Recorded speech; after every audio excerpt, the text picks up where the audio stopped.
वज़ीर आई.टी. तारक रामाराव ने उस्मान सागर के करीब लैंडस्केप का इफ्तिताह अंजाम दिया। उन्होंने इस मौके पर अपने बचपन के तजुर्बात गंडीपेट से मुताल्लिक बयान किए। उन्होंने साथ ही वज़ीर आला चंद्रशेखर राव के विज़न की सताइश भी की।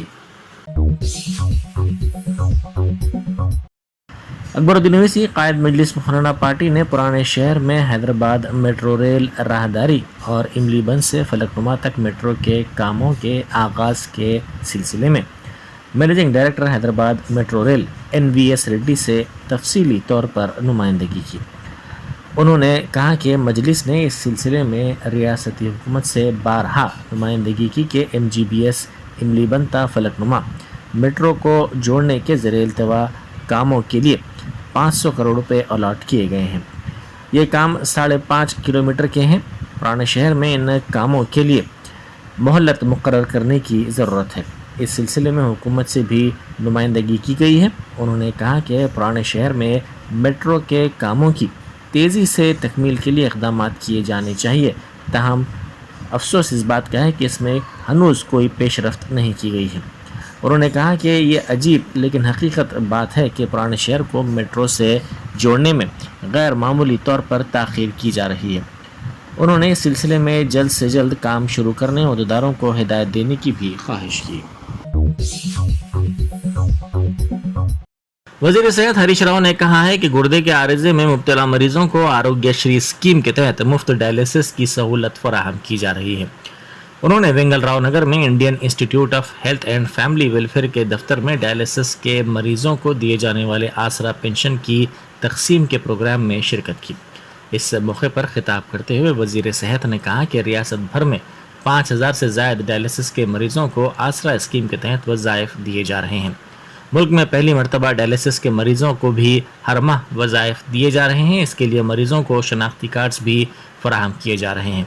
उन्होंने कहा कि रियासत भर में गुर्दे के आर्जे में मुब्तला 10,000 अफराद को आरोग्यश्री स्कीम के तहत मुफ्त डायलिसिस की सहूलत फराहम की गई है।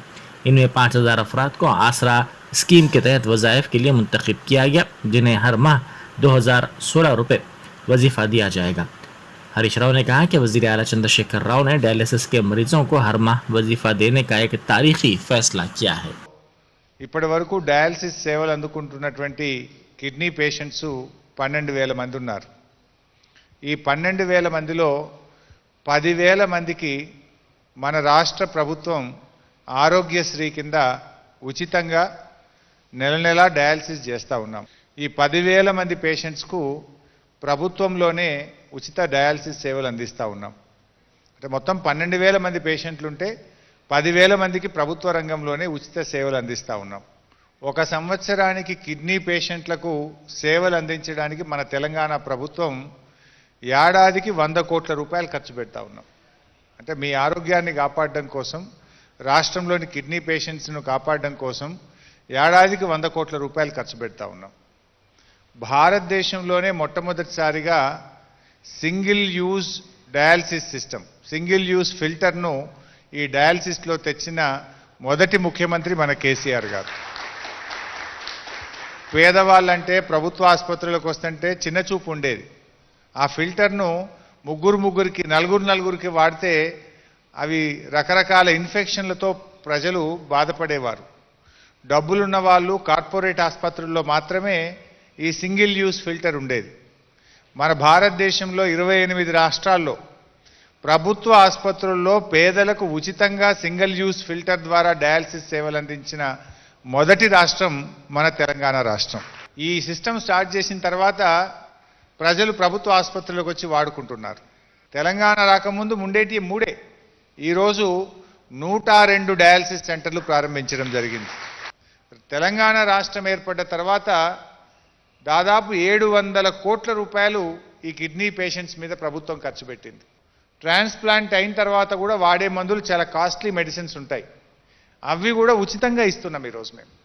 లైఫ్ టైం, జీవితకాలం ట్రాన్స్ప్లాంట్ అయిన తర్వాత కూడా వారికి అవసరమయ్యే మందులు ఉచితంగా ఇవ్వాలని ముఖ్యమంత్రి గారు నిర్ణయించారు. ఇవాళ ప్రభుత్వ రంగంలో 1 రూపాయి ఖర్చు లేకుండా ఆరోగ్యశ్రీ కింద ప్రభుత్వమే 10 లక్షల రూపాయలు ఇచ్చి సంవత్సరానికి 150 వరకు ట్రాన్స్ప్లాంట్స్ చేయడం జరుగుతూ ఉంది. ప్రతి ఒక్కరికి దేశంలోనే మొదటిసారిగా ఉచిత బస్ పాస్ సౌకర్యాన్ని కూడా ఏర్పాటు చేయడం జరిగింది.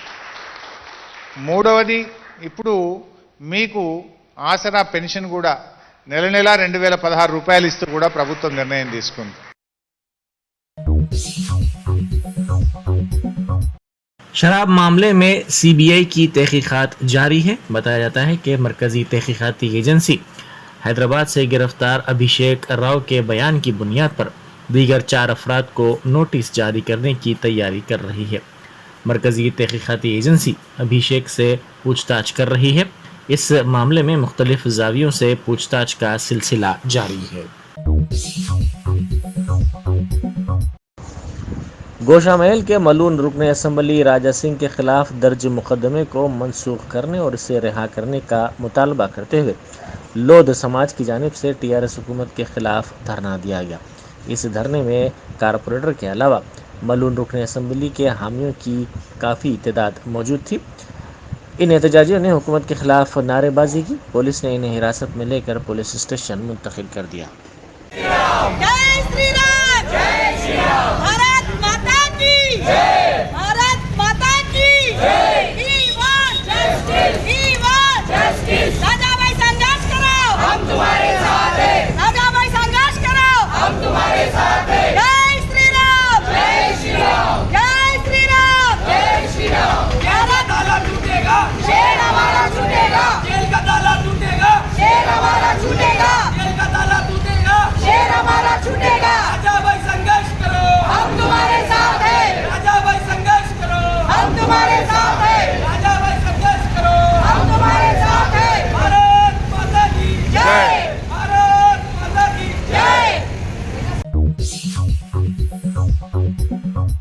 वज़ीर दाखिला मोहम्मद महमूद अली ने कहा है कि तेलंगाना पुलिस सिस्टम मुल्क के लिए मिसाली है।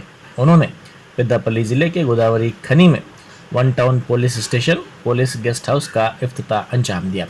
इस मौके पर मुनक़िदा तकरीब से खिताब करते हुए वज़ीर दाखिला ने कहा कि तेलंगाना पुलिस की शी टीम्स काफ़ी बेहतर अंदाज में काम कर रही हैं।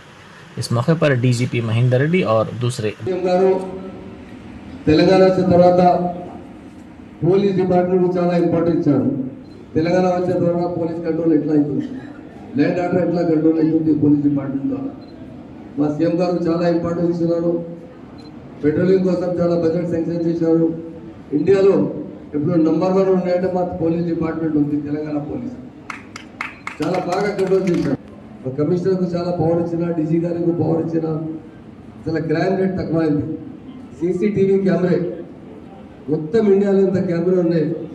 ఆ 64% మన స్టేట్లో ఉంది. आसिफ नगर ट्रैफिक पुलिस ने फुटपाथ पर से गैर मजाज कब्जों को हटाने की मुहिम चलाई। ट्रैफिक पुलिस ने फुटपाथ पर से बड्डियों को हटाया। सरकारी इंस्पेक्टर आसिफ नगर राम प्रसाद ने अपने सामान को फुटपाथ पर ना रखने का मशवरा दिया और कहा कि ऐसा करने पर पुलिस ताजिरों के सामान को जब्त कर लेगी। उस्मानिया यूनिवर्सिटी के हॉस्टल्स में बरक़ी और पानी की फराहमी बहाल करने का मुतालबा करते हुए तलबा सड़क पर उतर आए। उन्होंने कल शब सड़क पर पकवान करते हुए अनोखा एहतजाज यूनिवर्सिटी लेडीज़ हॉस्टल के सामने किया। हुकूमत के खिलाफ नारेबाजी करने वाले इन एहतजाजी तलबा का कहना था कि यूनिवर्सिटी हुकाम की जानिब से बरक़ी और पानी की सरबराही बंद करना तकलीफ दह बात है, क्योंकि ग्रुप 1 के इम्तिहान की वो तैयारी कर रहे हैं। इस इम्तिहान के लिए 1 हफ्ता बाकी है। उन्होंने तशवीश जाहिर करते हुए कहा कि वाइस चांसलर प्रोफेसर रविंद्र के रवैये से उन्हें शदीद मुश्किलात का सामना है।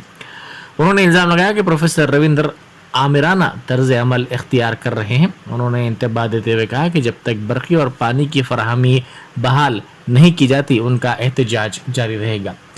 इसी दौरान यूनिवर्सिटी के रजिस्ट्रार प्रोफेसर लक्ष्मी नारायण ने कहा कि तालीमी साल इस महीने की 26 तारीख से शुरू होगा और इसके बाद यूनिवर्सिटी के हॉस्टल दोबारा खोल दिए जाएंगे।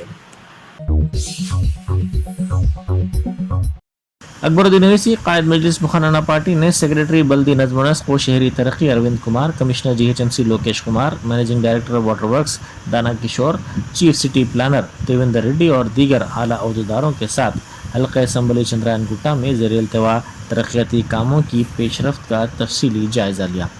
उन्होंने इन कामों की जल्द तकमील की भी हिदायत दी। बंजारा रोड नंबर 1 पर चलती कार में अचानक आग लग गई। गाड़ी के इंजन में आग देखते ही ड्राइवर फौरी चौकसी का मुजाहरा करते हुए नीचे उतर गया, जिसके साथ ही आग ने पूरी गाड़ी को अपनी लपेट में ले लिया। इस वाक़े में गाड़ी जलकर मुकम्मल तौर पर खाकिस्तोर हुई। इत्तला मिलने पर पुलिस वहां पहुंच गई। शुबा किया जा रहा है कि कार में आग शॉर्ट सर्किट की वजह से लगी। पुलिस ने इस सिलसिले में एक केस दर्ज करके तहकीकात का आगाज कर दिया।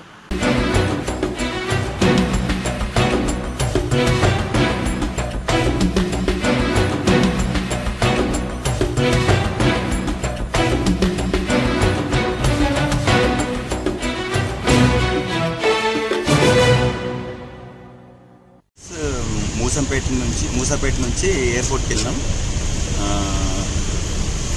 పిక్ చేసుకోవడానికి. అక్కడ ఎయిర్పోర్ట్లో 1 అవర్ వెయిట్ చేసి పిక్ చేసుకొని మళ్ళీ మూసాపేటకి రిటర్న్ అయినాం. వచ్చేటప్పుడు నాకు కొంచెం ఈ డౌన్లోనే ఒక 2 మినిట్స్ బ్యాక్ నాకు ఏమనిపించిందంటే కొంచెం జీవీకే మాల్ సార్ ఆపోజిట్లో కొంచెం లైట్ తగ్గినట్టు అనిపించింది. సో ఎందుకైనా కొంచెం వెహికల్ పక్కన ఉంచుకొని చెక్ చేద్దామని అనుకున్నాను. వాళ్ళు కొంచెం పొగలు వచ్చినట్టు అనిపించినాయి. ఇమీడియట్లీ నేను ఏం చేస్తానంటే టోటల్ వెహికల్ 7 మెంబర్స్ ఉన్నాము. పెద్దోళ్ళం 5, ఇద్దరు 1 ఇయర్లో పిల్లలు 2 ట్విన్స్ ఉన్నారు. ఇమీడియట్లీ 4 డోర్స్ ఓపెన్ చేసేసి ఇమీడియట్లీ వాళ్ళని దింపేసి మళ్ళీ వాళ్ళు బయటకు వచ్చాక ఇమీడియట్లీ ఒక 5 మినిట్స్లో మీద లగేజ్ ఉంటే లగేజ్ మొత్తం కింద తీసేసారు. కొంచెం పొగలు వచ్చేసరికి ముందటి నుంచి కొంచెం ఏదో సౌండ్ వచ్చింది. సౌండ్ వచ్చేసరికి ఒకేసారి మంటలు వచ్చేసినాయి.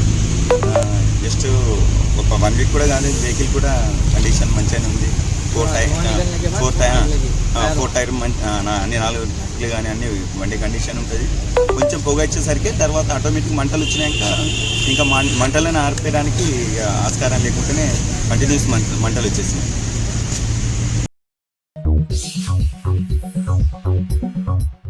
करीमनगर में पहली मरतबा नुमाइश मुनक्किद की जाएगी। नुमाइश सोसाइटी के अरकान का इजलास वजीर गंगूला कमलाकर और मनसूबाबंदी बोर्ड के नायब सदर नशीन विनोद कुमार के साथ हुआ। सोसाइटी की जानिब से पहली मरतबा करीमनगर में इसका एहतमाम किया जाएगा। हैदराबाद के बाहर पहली मरतबा ये नुमाइश मुनक्किद की जा रही है। इस सिलसिले में मुख्तलिफ तजावीज़ और मनसूबों पर तबादला ख्याल किया गया। साबिक रियासती वजीर व बीजेपी कायद ईटाला राजेंद्र ने पार्टी के मुनुगुडू उम्मीदवार राजगोपाल रेड्डी की तायद में इंतखाबी मुहिम चलाई। इस मौके पर उन्होंने रियासती हुकूमत की स्कीमात पर शदीद तनकीद की और बरहमी का इजहार करते हुए कहा कि हुकूमत आहिस्ता आहिस्ता तमाम स्कीमात को ख़त्म कर रही है। उन्होंने इल्ज़ाम लगाया कि रियासत में शराब की दुकानात की तादाद में इजाफा किया गया है। 1,116 రూపాయలు కట్నం ఇస్తాడు. ఆ కట్టం ఇచ్చి ఏమంటాడు, నీ మేనమామ కూడా 5,000 రూపాయలు ఇవ్వలేకపోతున్నాడు. కేసీఆర్ మాత్రం 1,116 రూపాయలు ఇచ్చి మేనమామ కంటే కూడా పెద్ద మేనమామ అంటుండు కేసీఆర్. మనం కూడా గొర్రెల లెక్క తల ఊపుతాం. దాని మీద పెట్టే ఖర్చు 2,000 కోట్ల రూపాయలు. ఇంతకుముందు చెప్పి 9,000 2,000 ఎంత 11,000 కోట్లు. రైతులందరూ సంవత్సరానికి 2 పంటలకు కలిపి ఎకరానికి 5,000 రూపాయలు చొప్పున 10,000 ఇస్తాను. అవి ఒక 10,000 కోట్ల రూపాయలు 11,000 కోట్ల రూపాయలు అవుతుంది. మొత్తం కలిస్తే 22,000 కోట్ల రూపాయలు మన పిల్లలకు బో పెట్టిన దాంట్లో హాస్టల్ దాంట్లో అంతా కలిస్తే ఒక 25,000 కోట్ల రూపాయలు సంవత్సరం ఖర్చు పెడతాడు. తూఫాన్ పేట నాకు తెలిసి 1000 జనాభా ఉండొచ్చు. ఇక్కడ ఎన్ని బెల్ట్ షాపులు ఉన్నాయి? ఎన్ని బెల్ట్ షాపులు పెట్టిండు ఇక్కడ వెంకరెడ్డి గారు? అంటే 100 మందికి ఒక బెల్ట్ షాప్ పెట్టిండు. ఒకవేళ కడుపు నొప్పి లేస్తే మందు దొరకదు ఇక్కడ కుతిలేస్తే 1 గంటకైనా తలుపు కొడితే ఆ మందు మాత్రం దొరుకుతుంది. रियासती वजीर इंदिरा करण रेड्डी ने यादाद्री भुवनगिर जिले के नारायणपुर मंडल मुस्तखर में टीआरएस उम्मीदवार के प्रभाकर की इंतखाबी मुहिम चलाई। उन्होंने घर घर जाकर राय दहिंदों से मुलाकात की और टीआरएस उम्मीदवार को कामयाब बनाने की अपील की। मुनुगुडू में बीजेपी उम्मीदवार राजगोपाल रेड्डी की अहलिया लक्ष्मी ने उनकी मुहिम चलाई। उन्होंने घर घर पहुंचकर राय दहिंदों से तफसीली तौर पर मुलाकात की और जाफरानी जमात को वोट देकर कामयाब बनाने की अपील की। जनरल सेक्रेटरी तेलंगाना महिला कांग्रेस अनुसिया सीतक्का ने पीएचडी की तकमील कर ली है। उन्होंने इस बात का ऐलान सोशल मीडिया के अहम प्लेटफॉर्म ट्विटर के जरिए अपने एक वीडियो और प्याम को पोस्ट करते हुए किया। सीतक्का तेलंगाना असेंबली में मुलक हल्के की नुमाइंदगी करती हैं। उन्होंने अपने पोस्ट में कहा कि बचपन में उन्होंने ये नहीं सोचा था कि वो नेक्स्ट स्लाइड बन जाएंगी। जब वो नेक्स्ट स्लाइड थी तो उन्होंने ये कभी नहीं सोचा था कि वो वकील बनेंगी। जब वो वकील बन गई तो उन्होंने ये नहीं सोचा था कि वो रुकन असेंबली बनेंगी, और जब रुकन असेंबली बन गई तो उन्होंने ये नहीं सोचा था कि वो PhD करेंगी। सीतक्का, जो इस डिग्री पर काफ़ी मसरूर नज़र आ रही थी, ने कहा कि आप सब लोग मुझे अब डॉक्टर अनुसुया सीतक्का कह सकते हैं।